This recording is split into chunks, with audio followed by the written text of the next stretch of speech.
এমন এক বিশ্বকাপ ক্রিকেট দুনিয়া আগে দেখেনি, আবার কখনো দেখা যাবে কিনা তা নিয়েও আছে প্রশ্ন।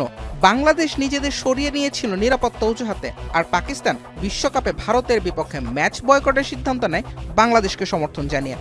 এরপর দফায় দফায় বৈঠক আর স্নায়ুযুদ্ধ 2026 সালে টি-20 বিশ্বকাপ শুরুর আগেই জমিয়ে দিয়েছিল নাটকীয়তা। বিতর্কিত শুরু পরও ব্যাট বলের লড়াই জমেছে দারুণভাবে। প্রথমবার বিশ্বকাপে এসে ইতালি চমকে দিয়েছে ক্রিকেট বিশ্বকে। নেপালকে 10 উইকেটে হারানোর পাশাপাশি ইংল্যান্ডের বিপক্ষে লড়াকু ম্যাচ উপহার দিয়ে ইতালি জয় করেছে ভক্তদের মন। প্রথমবার টি-20 বিশ্বকাপে এক ম্যাচে 50 করে রেকর্ড গড়েছেন ইতালির দুই ভাই জাস্টিন মস্কা ও অ্যান্থনি মস্কা।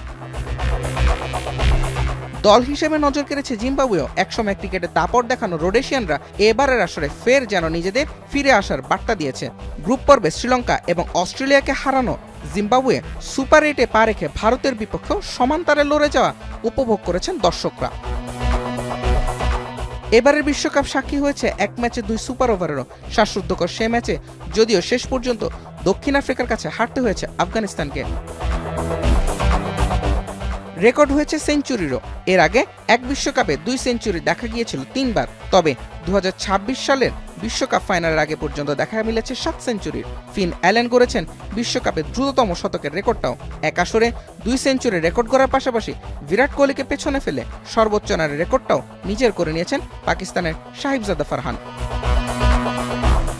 জুবায়ের আহমেদ, এখন।